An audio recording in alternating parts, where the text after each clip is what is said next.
चांद अपना अपना। एक सुंदर कहानी। मनोरमा बहुत ही आनंदित महसूस कर रही थी। उस समय पार्क में ठंडी ठंडी हवा बह रही थी। शाम का माहौल बहुत ही सुहावना था और आसपास के लोगों के चेहरे भी खिले खिले दिख रहे थे। अचानक ही मनोरमा पार्क के उस बेंच पर पसरते हुए मधुर आवाज में बोली, सुनिए, कल हमारी शादी को 45 साल हो जाएंगे। इस वैवाहिक वर्षगांठ पर आप मुझे क्या उपहार देने वाले हैं? मेरी जान, इतने साल से साथ साथ रह रहे हैं, एक दूसरे को झेल रहे हैं, जीवन ठीक ठाक चल रहा है, सब कुछ अच्छा ही है, तो अब तुमको मुझसे और क्या चाहिए? अपना पूरा जीवन तो तुमको दे ही दिया, अब क्या मेरी जान भी लेना चाहती हो? मेरी जान, वो शरारत भरे स्वर में उसकी आंखों में देखकर बोला।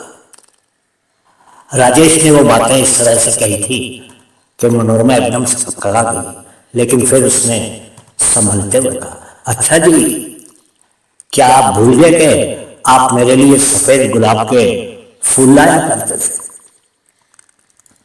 राजेश ने फिर से उसको छेड़ने की कोशिश करते हुए कहा, हाँ हाँ याद है, तब तुम बहुत ही शांत दिखती थी और मुझे तुम्हारा वो शांति प्रिय पक्ष बहुत ही अच्छा लगता था, पर वो मेरा भ्रम था क्योंकि तुम शांति प्रिय नहीं थी। अच्छा जी, बहुत अच्छा। और वो हमारा ऊटी घूमने जाने वाला ट्रिप याद है? हम दोनों शादी के बाद पहली बार ऊटी घूमने गए थे और तुम मेरे लिए एक कोट खरीदने गए थे, लेकिन बहुत खोजने के बाद आप मेरे लिए एक जैकेट ले आए थे। वो जैकेट भी तो सफेद रंग की थी। मनोरमा ने भी राजेश की चुटकी लेते हुए कहा। राजेश ने और भी चुगलबाजी करते हुए कहा, वो कोट तो मैं अपने लिए लाया था, पर जब तुम्हारे चेहरे पर उदासी देखी तो मैंने वो जैकेट तुमको दे दी थी और तुमने खुशी खुशी उस जैकेट को पहन भी लिया था।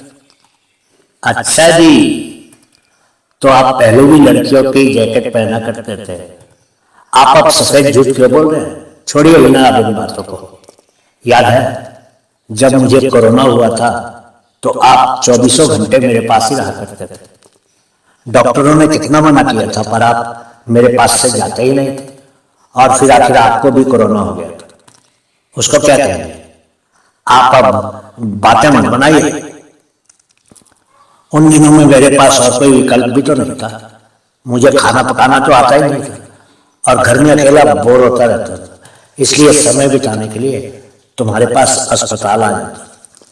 राजेश ने मुस्कुराते हुए कहा, अच्छा जी, हमें तो प्रभु को धन्यवाद करना चाहिए क्योंकि वो कोरोना की तीसरी लहर थी और कोरोना का प्रभाव इतना गंभीर नहीं था। इसी कारण से तो हम दोनों जिंदा बच गए।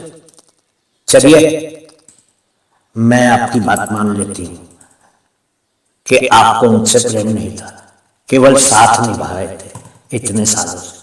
छोड़िए अब इन बातों को, चलिए, अब अंधेरा हो रहा है, चलिए अब घर वापस चलते हैं। आज अमावस की रात है और चांद भी नहीं दिख रहा है। थोड़ी देर के बाद बिल्कुल अंधेरा हो जाएगा और घुप अंधेरे में घर वापस जाना भी कठिन हो जाएगा। आप जानते हैं कि मुझे आजकल कम दिखाई देने लगा है। मनोरमा ने बेंच से उठते हुए कहा, चलो ठीक है मेरी जान, कोई बात नहीं। अगर ऊपर आसमान में चांद नहीं तो क्या हुआ, मेरे बगल में तो चांद है जिसने मेरे जीवन को आज तक रोशन रखा है। आज भी मेरा यही चांद हमें रास्ता दिखा देगा।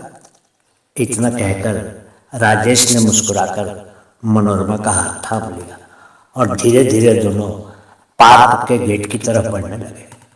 वो हमारा अमावस की रात बिना चांद के ही चमक रही थी।